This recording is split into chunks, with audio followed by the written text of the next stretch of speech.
Welcome to a Transmissions podcast special event, another special event. We're back with John Barber and Andrew Griffith to talk about their upcoming new book, Signa, which is coming very soon. I'm your host, Charles, aka Big C. I'm joined by my Transmissions co-hosts, Jeremy, aka Yakko.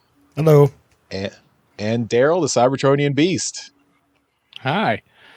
Let's talk Signa. Cool. Thanks for having me. I feel like I was giving some sort of weird hand signal. I was holding a paperclip and then started waving and realized I put a paperclip in my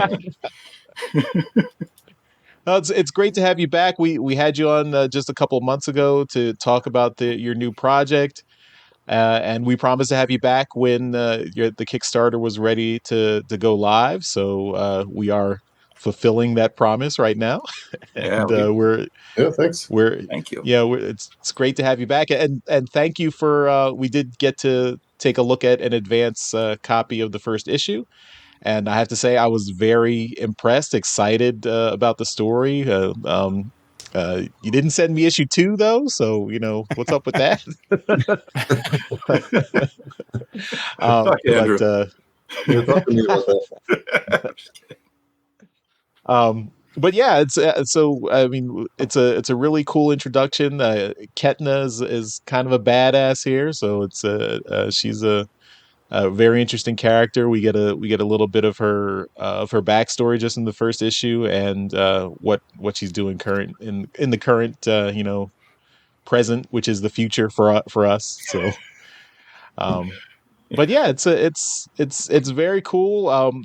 I think I'm going to let you guys give the kind of overview, and then talk a little bit about the Kickstarter coming up and what people can expect from Signa. Cool. You want to go first? Yeah, sure. Yeah. So the idea is that about 100 years ago, there was a war between humans and some renegade mining robots, and in the course of that, something happened to the sun that caused the sun to become a red giant, like billions of years before it should. If that were ever to happen. So now, sort of the grandkids of the people that were around then are kind of realizing they're the last generation of humans. There's no like faster than light travel. Like there's no easy interstellar travel. There isn't like a warp speed that can go to and just go to another planet that's habitable somewhere. So that's it's in this sort of hopeless world. Our main character Ketna finds a ancient mech from the war, or not ancient, but 100 years old mech from the war that one starts kind of talking to her and comes alive, which wasn't what she was expecting. But it thinks it might have the secret to saving things, saving humanity, or saving the solar system, but for who and why. That's kind of what I boiled it down to. Andrew? No, yeah, like I think John summed it up pretty well. I should clarify though, 100 years not in our past, 100 years from before the story takes place. So yes. The war takes place in our future, but their past. So just to be sure. Yeah. Fair enough. I forgot. We're in the present. I totally forgot. It is hard to remember sometimes. Yeah, I don't know. I think John summed it up pretty well. Like, I guess we can go in and you guys might have questions and stuff, but that's a good summary of kind of the general state of things. Yeah. Well, all right. Yeah, we'll see you guys next time. No. Well, yeah. So what are your what is your kind of, I know you have a six issue like first story arc planned out. Do you have kind of a longer vision for where you want to take this story? Is at the end of the 6 issues, I imagine all the problems are not going to be solved and the sun is not going to be back to normal and everything's going to be hunky dory. So, how big of an epic do you envision this sci-fi tale to be? Well, we definitely do. I mean, we have like a start point and an end point in mind for 6 issues, then also for a larger story if we have the opportunity to tell that story, you know. So like we have, it could get really big and it could get really epic, or it could also be constrained to them trying to overcome, like John said, this hopeless situation where the world's and the solar system and everything is going to end because the sun's going to consume everything. So it's like, is there anything that can be done about that? But then I don't know. I don't want to like spoil too much, but of course, the more people buy the book, the more people are interested in the book, the more we'll be justified to tell the rest of the story that we want to tell. You know, You can make it an epic. Everyone. No, we definitely have more that we want to do with these characters after the first story. I think originally I think you always did, Andrew, and then I kind of originally came in with like, why don't we do this whole story here? And you pointed out it was very rushed. It wasn't the idea wasn't gelling, and I think kind of pulling it back and telling a more contained story with the characters in this universe was the way to go. I think like originally we had it all wrapping up nice and neat in 6 issues, and then it actually wasn't neat. It was very bleak at the end.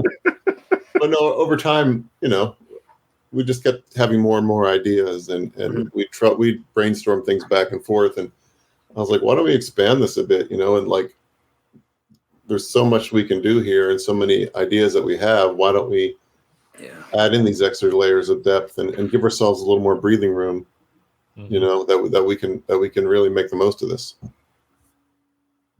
Yeah, and I guess you could also, like, future ideas could be like going in backstories of some of the different characters, because one of the things I really liked about it was you're jumping in the first panel and you got this banter between everyone, and it seems like you're just jumping in the middle of something that's been happening. And I always worry when I'm reading something brand new, you know, getting familiar with the characters or just kind of invested in them, and it just kind of happened right away with this.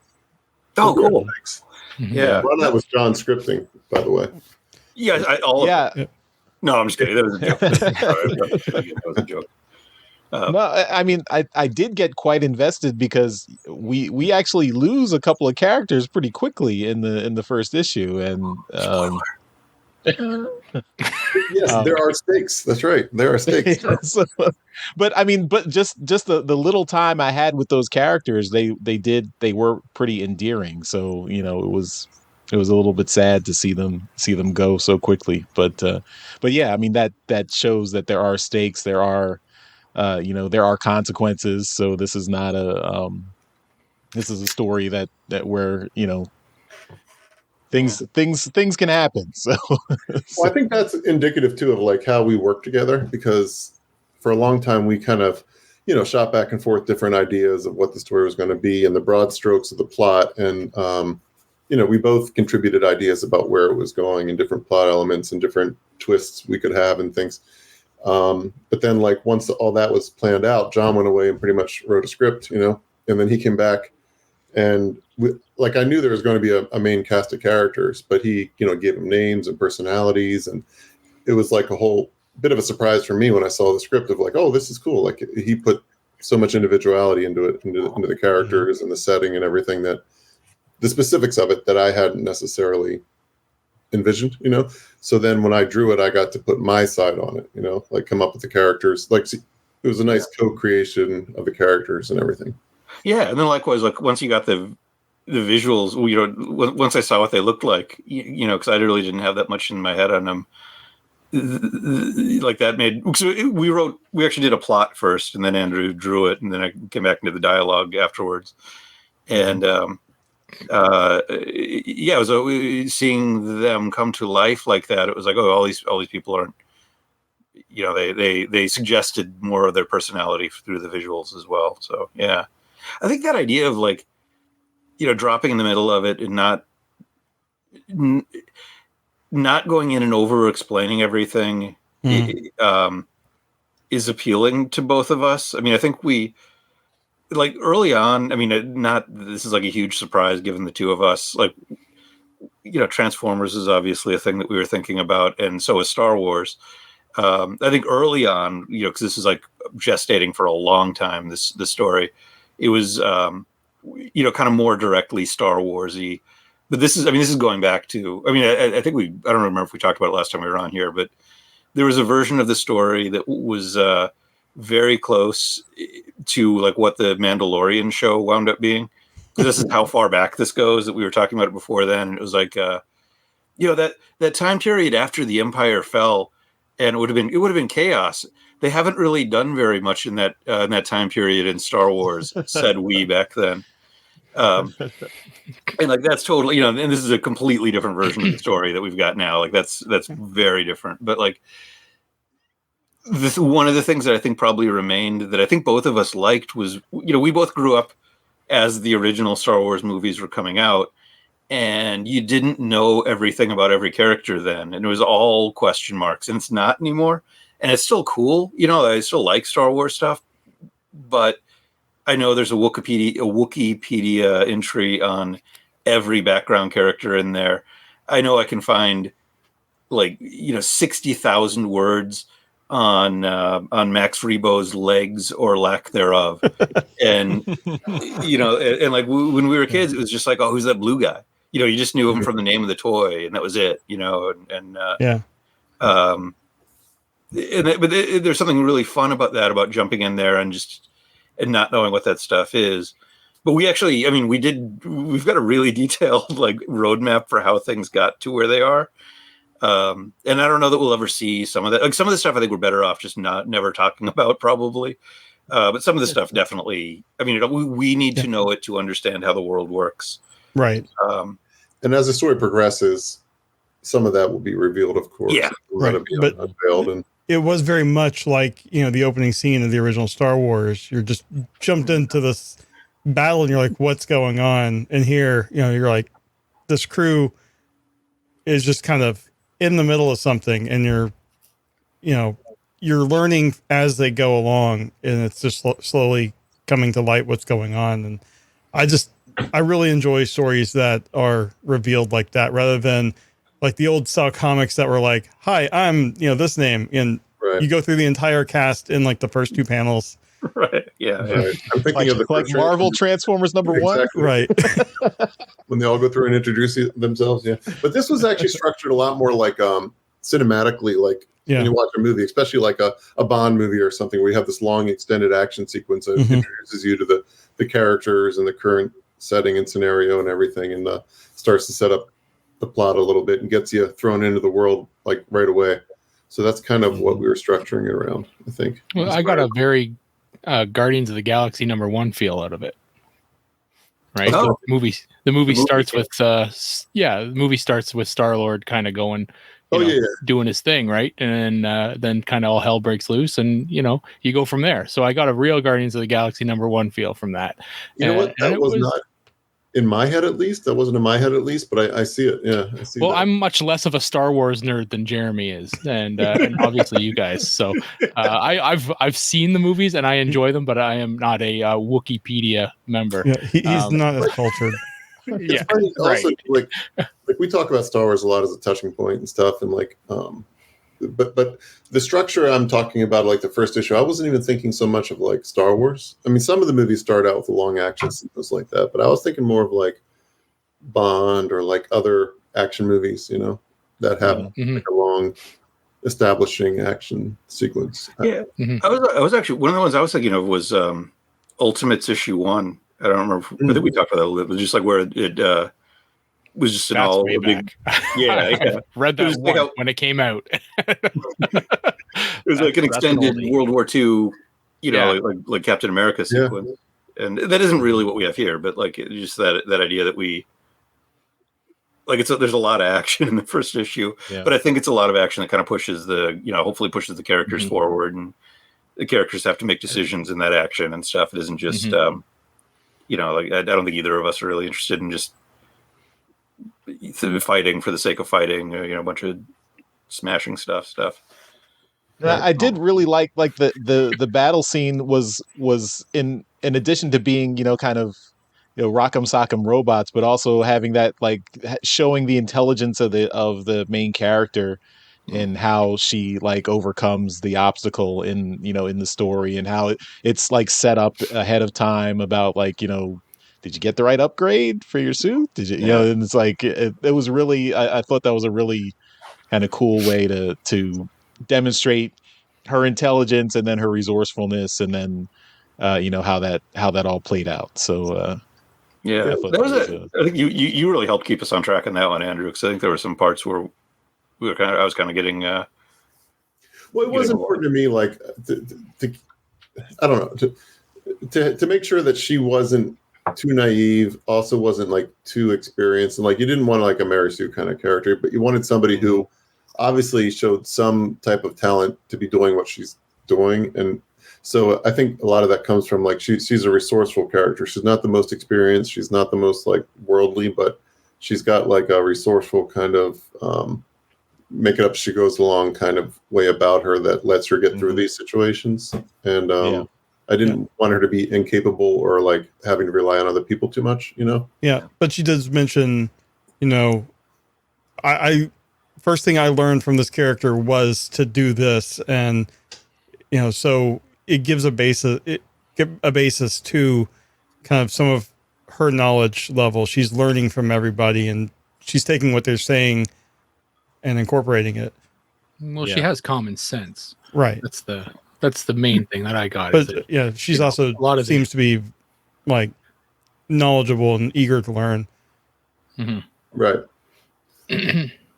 But she's also got like a bit of a, I don't know, what would you say, John, like a guarded way to her, or like not a chip on her shoulder, but a bit of like a, I don't know, skepticism about the world, and like a bit of a, there's a word I'm looking for. I can't think of it right now, but trauma. I mean, she's got a lot of trauma going on from her youth. Yeah. Wouldn't you see that? But yeah, I in addition to having her be like capable and good at all that stuff, I also did want to have her like be affected by the stuff that goes on. Yeah. And I think you sort of see that a little bit where she just like starts working on stuff in her workshop. When it isn't a normal, like a quote unquote normal time to do that kind of thing, but like that's how she focuses, and that's how she gets through the stuff. And I mean, again, not that I think Star Wars was the only thing that we were looking at. I was like really trying to not be like all we're doing is there's both kinds of science fiction, Star Wars and Star Trek. But there's Alien too. That's right. You're right. I forgot about the third one. No, but I read a lot of science fiction novels and stuff. I like to keep up on stuff, but there was a moment in the Force Awakens where you have like Rey have a moment after she like blasts a stormtrooper, and I did want to have a little bit of something like that, because I always felt like in Star Wars, when's the first time Luke Skywalker kills a guy? Like, it's not even a moment in the movie. And he's this farmer, and he kills a bunch of people. Like, he kills a lot of people. And doesn't that, at some level, don't you? If you've never done that, and all of a sudden you start doing that, well, to be fair, he saw his aunt and uncle burn to corpses. Oh, no, he's justified. So. He's justified, but that's still got to be like, I just, I just pulled the trigger and made somebody not be alive anymore. And we don't. I mean, Star Wars does not treat the stormtroopers like human beings at all. So it's like if they had faces, they would be different. Exactly. I think that was a large reason why they designed them the way they did, so they'd be faceless, evil entities. Mm-hmm. Mm-hmm. Yeah, and why they're like stormtroopers. Like that's it kind of gives you a clue. Yeah, they're the bad guys. Like that's a bad guy name. Yeah, you can kill them. They're bad. No, but like baddies. Yeah, right. Are we the baddies? We intentionally though didn't want to like hew too closely to like something specific like Star Wars or something. Like Star Wars definitely influenced my look for the book. I really wanted it to be like a lived-in universe, but that also came just from the reality and the context of the story, So like but in terms of like the story, I don't think it's too Star Warsy. There's definitely some similarities and things, but I think there's also elements of like, Star Trek or other post-apocalyptic kind of sci-fi settings, or something like Mad Max or something like that. There's a lot of different things that we have similarities to, and I think I can see Mad Max for sure. Yeah. I mean, to be fair, I did not get a like this is a Star Wars copy or homage or anything from this story. Like this felt pretty like a unique kind of post-apocalyptic sci-fi world with a specific reason why it's post-apocalyptic, and then there's breadcrumbs as to telling you a little bit of what's going on, but it's the first issue, so you don't get a whole lot of information, but you get enough to say there's a hook here of something interesting. But it's pretty, I mean, it's pretty different from I mean, I would say the a closer parallel might be something like Terminator. I mean, you referenced Terminator directly in the story, when I think Katniss says the world was Skyneted or something. So it's I sort of made the guess that like maybe people, a couple hundred years from now would still know what Terminator was, especially if something vaguely analogous happened, But it wasn't. Yeah, I mean, it was a different situation than that. But yeah. No, I think I actually hadn't, when we started. I hadn't. I don't think I'd read the book yet, but I'd like The Expanse was kind of was an influence on me and parts of it, especially once you get a little further into not further into the story, but I mean, The Expanse just sort of mainstreamed hard science fiction in such a way that there's a lot of things that it thinks about that I think once you dig into that, it's hard not to think about those things, like acceleration and like just like even on that level, but also just the societal impulse to move throughout the galaxy or throughout the solar system. The Martha Wells Murderbot books, like those, I really enjoy those, and that is not where like Signa comes from. Like he doesn't come from. Signa is not a assassin robot turned main character, but just that sort of approach to the way she writes the artificial intelligence part of it, or like a mechanical intelligence, like that was I think a big influence on me, or a big thing I liked, or I don't know. There's a lot of stuff I've.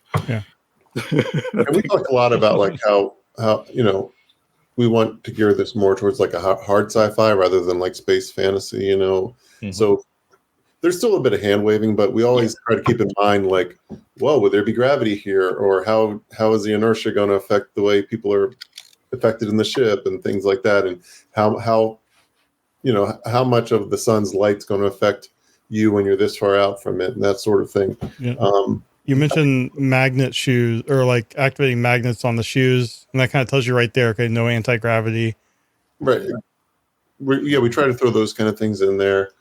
Personally, I feel like the closest thing we have to like some kind of fantasy element so far is, to me, the Signa thing, kind of like the origin of it, as you'll see in the book, and how it comes about. It's almost like a one-of-a-kind kind of living AI sort of thing, or at least it behaves that way. So I think that's an interesting element to a unique element to our book. Yeah.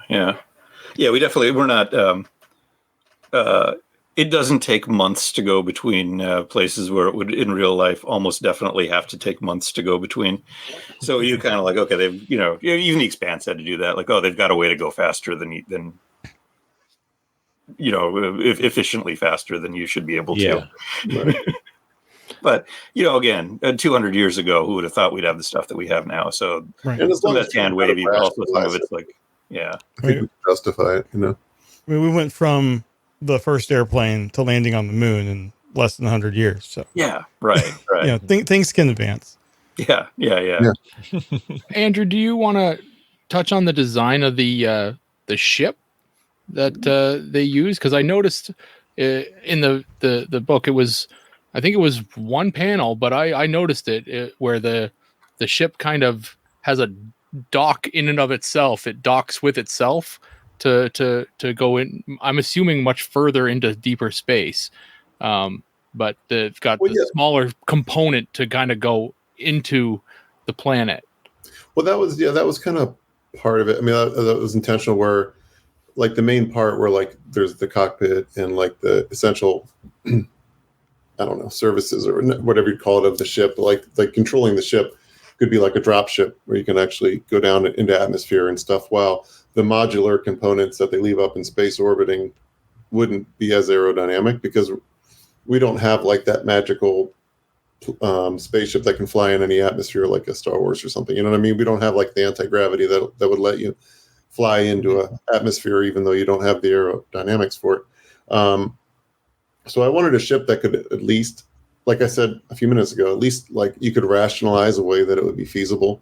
So I tried to design it in a way, and eventually we'll post a concept art, but I did a lot of concept art about like, you know, where the lift could come from and like where the thrust would be directed to help increase that lift and things like that, and give it some sort of at least explanation for the aerodynamics. So that main part is the part that they use to go in and out of planets or moons or asteroids or whatever, while the living quarters and the storage and the cargo and stuff that they don't need stays up in orbit, you know? So I was going for, you know, practicality over design, you know? So I was trying to think about how it could practically work and make something interesting and something that we haven't quite seen before.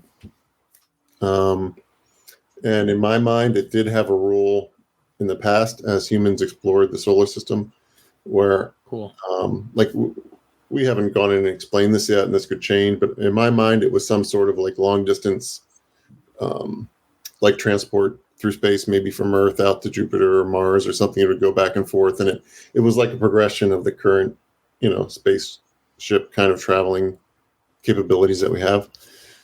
So that's kind of where my head was at. That's what I assumed that it was essentially. Is that they, you know, the main body that stayed in orbit was used for the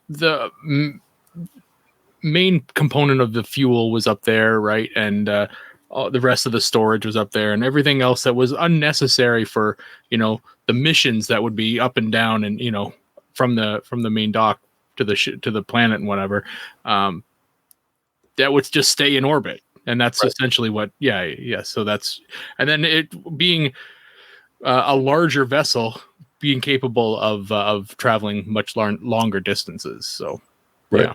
So like in the larger modular parts, and I did figure it would be modular, that if we wanted to, we could change and add sections as needed, as the plot would need, if we want to and stuff. But I figured that's where like the living quarters would be and stuff. They don't need to take their bedroom along down to Earth to try to steal some components or whatever, you know? Right. So that's kind of how I pictured it. Cool. Yeah. Awesome.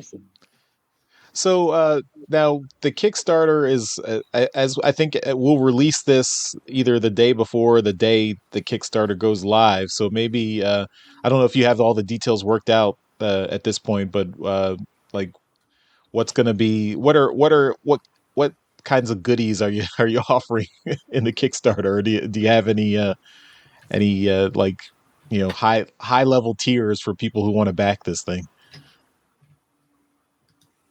Sean, you might be better with that. Okay. Yeah. So, what are we going to have? We're going to have the high level stuff. I think Andrew will do sketches, right? We've got some remark editions. We've got some cool extra covers. We've got Andrew's main cover. We've got a cover by... you might have heard of these guys, Alex Milne and Josh Perez, our old friends, Alex and Josh. Were kind enough to do a cover for us. Chrissy Zulo did a really fun, cool cover with really highlights our dog character who doesn't appear in issue 1 except on the covers, but the dog will be there soon. I have a question about that. Although we'll touch on that after. Sounds good. And then Tom Scioli did a cover for us as well, and we have a 3D version of Tom's cover, like just your like real old school red and blue 3D glasses. Now you just look like the kid from Back to the Future. Nice. I can't go wrong with that. I'm just gonna no. Oh man, that is so awful. All right, I'm staring like right into a light when I do that, and that is not fun. Everything's blue. Everything's red. What else? I feel like We've got some postcards. I think postcards, some art cards, some sketches that I'll do, remarks. I feel like there's one or two things that we weren't quite solid on yet, if we're doing or not. Yeah. Or is that settled already? No, I don't think everything's. I don't know anything that you don't. Okay. Like there's no secret that I know. Everyone check out the Kickstarter. Yeah, I'll find out what's on there when the Kickstarter launches. Like, people always ask me, "When's this issue coming out?" I'm like, I don't know. Ask someone who knows. Well, let me ask you about the dog character. It's on the cover. It does not appear in issue 1. You guys have a history of introducing dog characters into your comics. You gotta tell me something from my heart here. Does anything happen to the dog? You haven't even met it yet. I know, but I've seen the picture and I need to know. Well, there are one or two characters, on the cover who haven't shown up yet, and that covers. I only care about the dog. Yeah. Okay, that's fine. it will be showing up within the first 6 issues, and as of now, we don't have any plans to do anything horrible to it, do we? I'm not killing the dog. I'm like that. No, thank God. Like the dog might be the only one standing at the end, but I'm not going to kill the dog. Fantastic. Kill as many humans as you want. Just leave the dog alone. Yeah. The dog will figure out how to pilot the mech and just go off and. Can we edit that part out? I don't want to give that away. Is the dog based on any real pet? Actually, yeah. So when we did Transformers, the dog was based on John's late dog Charlie, and this time. Oh yeah, exactly. And then this time it's based on a dog of mine that passed away a couple of years ago, a young dog named Marco. So he looks like a scrappier version of my dog that passed away. So it's a great way to honor those dogs. It's to immortalize them in these comics. Yeah. It might be a little hard to like look at reference and stuff, but some way to keep them alive a little bit. Yeah. No, that's great. I'm glad you guys are doing that. Yeah. I'm so much looking forward to meeting the dog character now.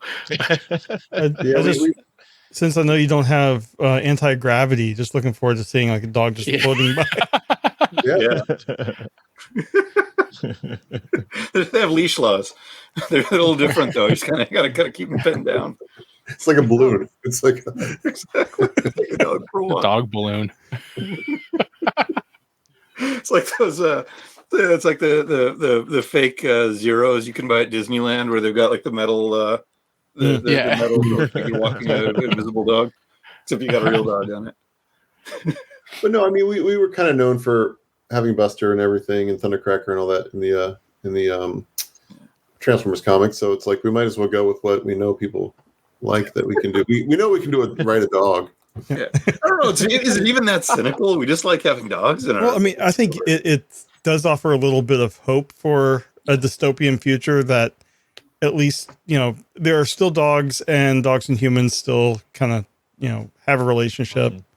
Yeah. Mm-hmm. Well, one thing I'm excited about, and I've talked to John a few times, I want to make sure too that like, as we explore our solar system, like to see what life is out there and what forms of life there might be through like genetic manipulation and things like that, or like what types of animals have survived, or what we might discover later on under a block of ice, on a moon or something. It's like I want to have the freedom to explore that kind of stuff where it fits too as we explore. I want to explore a little bit. I want to be able to have some wonder, have some surprises and things. So as we go on, hopefully we'll have some time to catch our breath and see some of that stuff too. Mm-hmm. Yeah.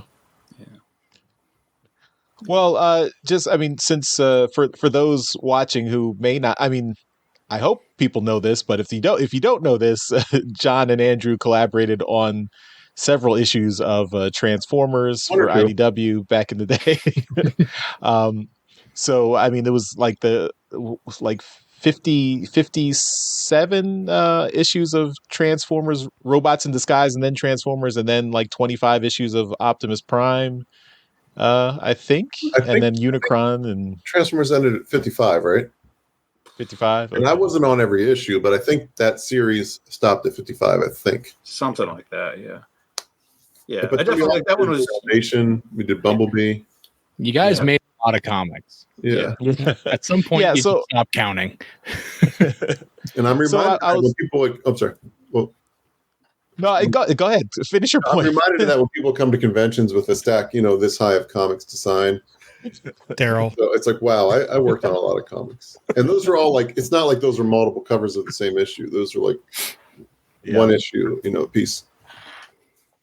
Yeah. So I saw you tweet recently about people that are rediscovering or discovering it for the first time now. Yeah. Yeah, I've had this year, I feel like more than recent years, I've had people come up to me like at Emerald City, this young fan, she came up and she said she flew to that show because she saw I was going to be there because she had recently discovered Robots in Disguise on Tumblr. And I'm assuming she'll read more than meets the eye and everything too, but she seemed really into RID. And then a few minutes later, I had like this older gentleman come up who had just gotten into Transformers and stuff, and he was really into it. And then like someone about right in the middle of those ages came up a little bit later. And then I was at another show the next weekend. It was the same kind of thing where people were coming up to me who were just recently getting into those comics or rediscovering them, so it's really nice that still survives. Yeah, well, it's kind of cool to see. Like, I mean, they're putting out McFarlane's putting out those the toys. Yeah, the comics. The page punchers. Yeah, page punchers. Yeah, I've been fiddling around with my Batman, one of those. My Dark Knight Returns, one of those. While I've been talking. Yeah, but no, it's. I mean, it's cool to see Andrew's cover out there again on with Wheeljack, the one behind you. Yeah, right there is one of the few early ones I still have. Yeah, nice. I think there's also an Optimus Prime one as well. Yeah. There is. Was that one your design, Andrew? The first issue. So whichever one, whoever did that first. That was the cover for the first issue. Hayes' illustration, right, of my design before they switched to the Evergreen one. Yeah. Mm-hmm. Yeah. Cool. So it's cool to see that stuff still coming out somewhere. And hopefully they do make it more available now because there's no easy way to get those old books at this point. Yeah, I mean, I can like. I was at the Comic-Con panel when they were talking about when Robert Kirkman was getting all the questions I used to get about Transformers, because a lot of the same fans, were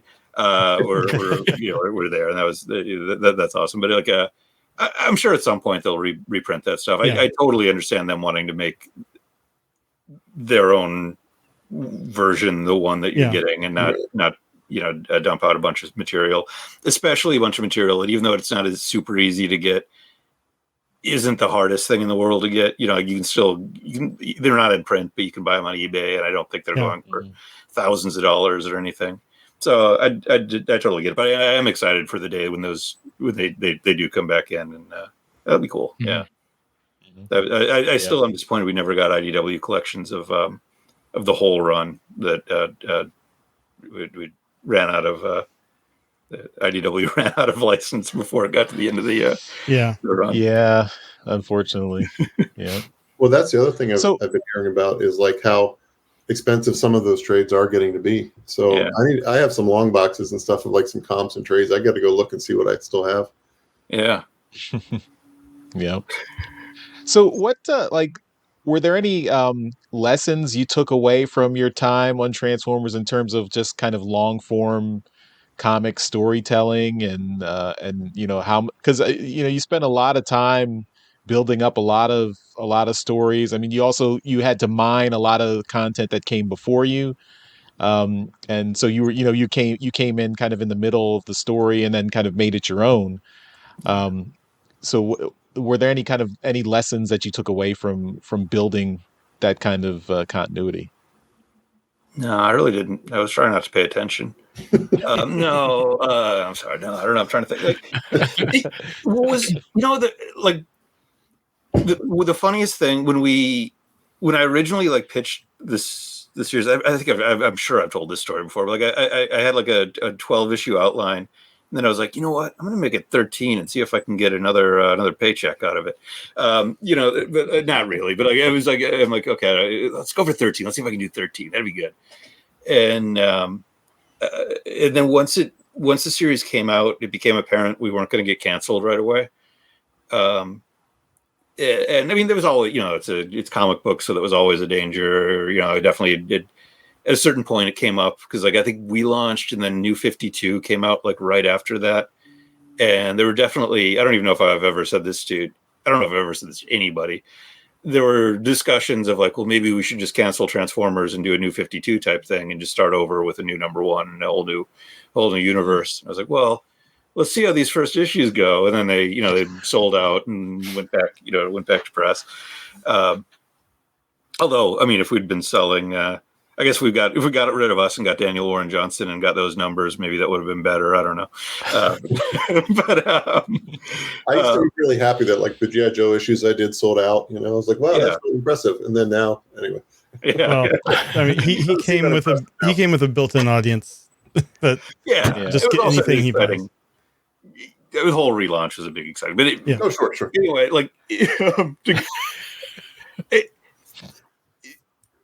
I don't know. I talked a lot to James, especially because both of us were aware that, in terms of writing the stuff, that we were coming in and getting in a unique position where our first ongoing series wasn't just James Roberts for anyone listening. Yeah, sorry, James Roberts. Anyone who doesn't know who he is.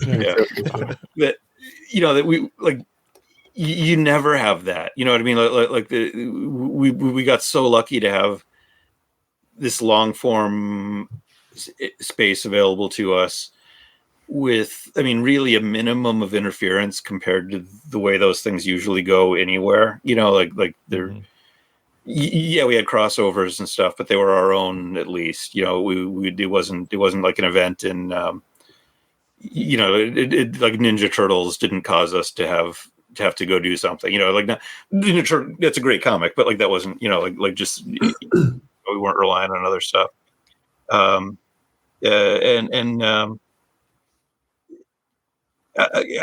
know. I mean, I don't know if that situation presents itself again. So I don't know at this point, where do you what lesson do I learn from that myself? But I liked that part of kind of knowing where we're going, but not having everything nailed down, and then as we move on, new things suggest themselves, and things kind of change, but still kind of heading toward that same goal. So in that, I mean, I learned. I mean, obviously, I learned everything from working on Transformers, but I think one thing I don't want to lose sight of is, don't make it where the really good issue is issue 25. You know what I mean? Issue 1 has to be really good, and then issue 2 has to be better, and then issue 3 has to be better. And you can coast on issue 4, but issue 5 should be good. John's learned how to put up with me too. He's spent enough years with me where I can contribute a new idea, and he'll be like, "Ah, damn it!" And then he'll think about it a bit and be okay. Maybe that's not so bad, But at least that's how he's described it. But no, I mean, there's a bunch that you can go back to Transformers. You were like, "Oh, I want to make some new characters," and that's where Aileron came from, and that was, I don't know, she was one of my favorite characters. Yeah. That was really rewarding to see how much the fans took to her and other characters like that. Yeah.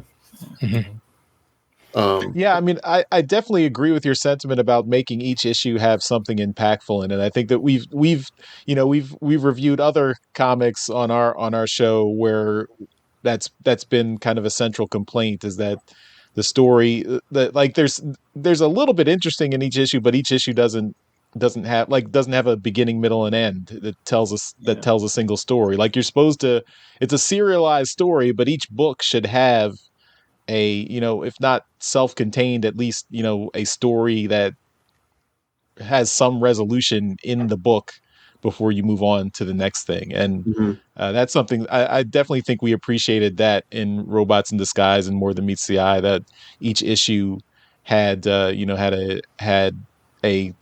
story that resolved itself while still adding to the continuing narrative.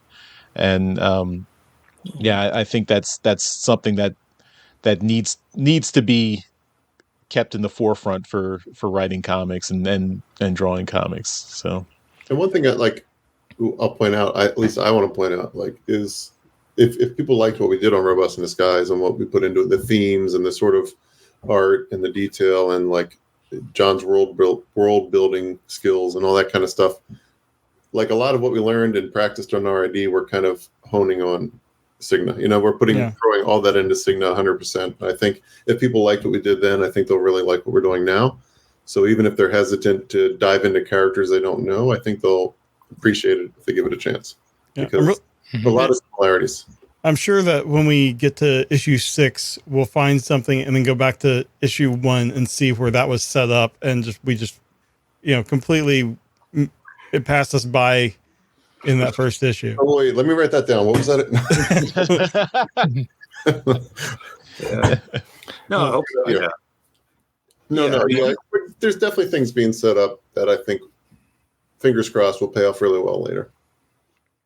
Yeah, I think you guys have definitely kept from the sounds of it with Transformers, you had this overarching narrative that you wanted to tell, but you always had the sight set on how you wanted to end it, how the ending kind of was going to work, and the middle was very fluid, and you kind of worked with that, which is something from the sounds of it, you're working with Signa as well, is how you want to end, but you're dealing with, well, how long is the series going to be, and we're going to work with that, and it's all the very, very fluid dynamics in the middle. And that's very cool, and I love that. In my mind, you guys have a definite ending. You may not even realize. I'm sure you do. Your son goes supernova, and it's over. Cut to black. But somehow the dog survives. It's just a dog just floating out with a space helmet on, and floats by the the end of 2001, but a dog in the bubble instead of the baby. Yeah. But it's the end of the second Planet of the Apes movie. That this insignificant planet is now dead. That was the end. Spoiler. They'll go to a different world, and then the Statue of Liberty will be a dog. Yeah. It'll be dogs riding horses. I still can't figure out the ending of that Tim Burton Planet of the Apes, but There's another one? it was Tim Burton, right? Yeah. Okay, it's been so long. Okay, Yeah, that was like 2000, wasn't it? Yeah. somewhere around there. Yeah. Yeah, Mark Wahlberg was in there. Yep. Oh man, I forgot about that. Huh. The crazy thing is they keep making new Planet of the Apes movies, and they just come out. It's like there's no fanfare or anything. They're just out, and it's like, oh, it's another one, and then it's gone. I'm like, wasn't there a Planet? Yeah, there's been like 17 Planet of the Apes movies, and they're all been out, and they're all great, and then but nobody knows about them. So Well, Andy Serkis needs to work, and he can't do every role in Star Wars. right. Well, there is a new one this summer. Yeah, there is. Is there? Of course there is. There's one every 6 months. They're like Fast and the Furious movies. That's right. So one thing I'm curious about from your creator perspective, I know like the page count for comics has been shrinking a little bit. Like I think it was in the middle of the IDW Transformers era where you went from 22 pages down to 20, and now that's the industry standard is 20 pages per comic. So I was wondering, like, from your perspective, does that make it harder or easier to like? Do you feel like that's too tight for having a story in a single comic? Do you miss those 2 pages, or do you think even like should we go back to like the 80s with like, I don't know, 20, 23, 24, 25 pages? What Do you have to follow the industry standard when you're making a Kickstarter comic? This issue is, what is it? It's 30 pages. And 34, I think what, is. 32 or something? Or, yeah. Oh yeah, that's right. We added more at the end. I forgot. Yeah. It is. That's right. It's 30. Yeah. It's over 30. Yeah. But yeah, this is a deluxe issue, so Yeah. it won't all be this size. Right. Yeah. I think issue 2 is what, 20 pages? That's what that's what we've been going on. I mean, like theoretically, we've got the ability to kind of add more pages if we need it. I miss those pages. I mean, I like to make jokes about the writing being much easier and stuff, and it is, right. Like it's definitely harder to be Andrew than it is to type some dialogue and then whatever. Especially in this book where it's like everything has to get designed. Where every door, every shoe, every I don't know. Are there other things? Doors and shoes. But like everything has to get figured out. There's nothing you can go to and be like, this is what we use or whatever. Like that's super hard. And then actually drawing it, and then all the acting and everything. But I do think it's harder to write a 20-page comic book than it is to write a 22-page comic book. And that is the one part where like I will complain on the writer's side that like writers got screwed, I think, when that happened, because we got paid less per issue and it was more difficult to write them, because you're still kind of trying to get the same amount of stuff in there mostly, and it was nice to have a couple pages and then you don't have them anymore. So at least that's my perspective on it. And then I think artists would just get, when jerks like me like make 7-panel pages with a million characters in each one or something, then that's when we just kick that over to the artist and make it harder on them. But I don't know. It's all, honestly, when I first started in comics, like right when I first started working at Marvel, and it was like everything was based on a page, like how fast is the artist? Oh, they draw, 3.45 pages a week or something. Like David Bogart used to have a spreadsheet that would list all that. I'm sure it's a little more professional now. And I remember like thinking like, man, that's not how it works. Like some pages are super easy and some are super hard, but I guess, okay, how else do you divide it down? Do you pay artists because the page is easier? Do they get paid less? Do they get paid more for hard pages? Okay, no, I guess you have this basic unit, but it's interesting where I think non-mainstream, non-20-page comics have kind of gone to a system where that isn't necessarily the case. Like it might be here. I think you get like, here's your amount of money for a graphic novel, and it's around 120 pages. But if it's 128, okay, you're not getting paid for those 8 extra pages, but whatever. But it might not actually be harder to do those 8 extra pages either. You know what I mean? Like it's harder to jam all that stuff into the other space. Well, one thing for me is like just those 2 pages less a month. It's surprising. It makes it a lot easier to meet like a monthly page, a monthly, sustain a monthly book working on it. At least you can do more issues until you need fill-in artists and stuff. Yeah. It's funny how it does make a big difference, just those 2 pages.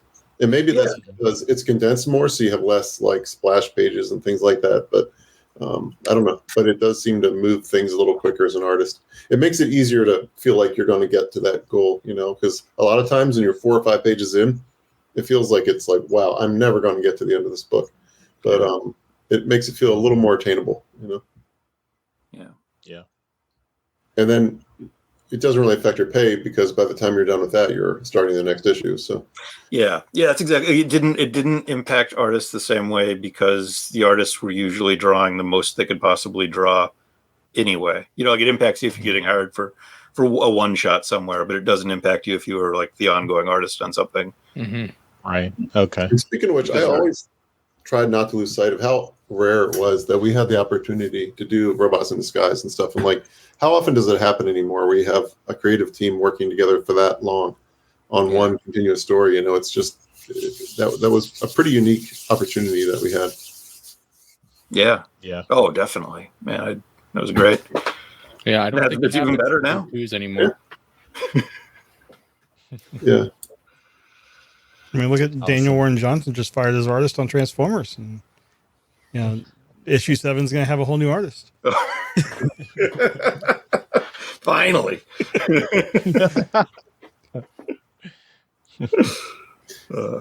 Like that was a similar thing for me too when I worked on G.I. Joe. It's still weird to me that like I got to draw on the continuity that started when I was a kid. One of the first comics I read as a kid, and it's still the same continuity that like I got to, take part in, and I never would have imagined that as an 8-year-old or whatever, So I've had some really good opportunities in this industry, and but probably the one I've been most excited about, and this is honest and not just because it's right now, is Signa. I've been wanting to do like a creator-owned original thing for a really long time, and it's just nice to work with John again, and I think we work really well together, and I think that shows, I hope. So it's definitely something that we're excited about, and I want to see a transition. We can. That was an amazing transition, Andrew. Well, that was wonderful. I had that right. Well, I mean, it does show. You guys have done good work here. I think you guys should be proud of it. Well, thanks. We've been getting good feedback. When you say, John, I mean from the people we've shown it to. Yeah. No, it's been nice to. It's been nice to be able to show somebody an actual issue and hear back from people. So that's been. I feel like we've been working on it for so long, and I feel like I had like 5 pages on my iPad for so long that I could show people at conventions or something, and ooh, that looks nice. Yeah. Wait till you read it. I don't know if we mentioned this last time, but we actually did like a 5-page pitch, like five or 6 years ago. Yeah. So that's something that might get seen at some point too. But it was a whole different thing then. It was more intergalactic, but aliens and things. But it's something we've been working on, and I'd love to find like the first time we talked about this on an email or something, probably 10 years ago. Oh wow! Yeah. Mm-hmm. Well, I mean, I think that's a great way to end this interview. So thanks to John Barber and Andrew Griffith for coming on Transmissions, talking to us about Signa, and everyone check out the Kickstarter, which should be launching as soon as you're watching this. We'll have a link in the show notes so you can get to it directly there, and definitely back this. I'm going to back this, and I want to see this happen. Yeah. I need issue 2, so I got to back it so I can get issue 2. So awesome. Yeah, thanks. Thanks so much for talking to us, and I mean, and we'll be definitely happy to have you back when the Kickstarter is successful, and we can announce the release date of the first issue and everything, and have a celebration. We'll be happy to have you back on to talk about it. Oh man, love to. Thanks for having us. Yeah, it's great to be here. Yeah, good to see all you guys again. Yeah, it was good to see you guys. All right, everyone. Thanks for watching this special episode of Transmissions. Everyone check out Signa, and check out John Barber and Andrew Griffith. We'll put all their social media contacts in the show notes too, so you can go harass them. Don't harass them, but you can say you can contact them and say hi. Everyone. Check out that, and if you're interested in listening to a podcast, you can check out Transmissions. We do 2 podcasts every week about Transformers toys and Transformers media. We review the Transformers comics. We reviewed IDW comics for a long time. Now we're reviewing the Skybound comics as well. We're making Daryl review G.I. Joe comics. That's a guilty pleasure, making him suffer. And of course, we talk all about Transformers toys as well. It's the 40th anniversary of Transformers, so there's lots of awesome stuff coming out this year for that. Check all that out at transmissionspodcast.com. And we'll see you next time. Bye-bye. Thanks. Bye. Later. Thank you for listening to this episode of Transmissions. If you'd like to join the conversation, travel to our Discord channel at transmissionspodcast.com/Discord. Want some cool transmission swag? Feast your eyes on our transmissions gear at transmissionspodcast.com/shop.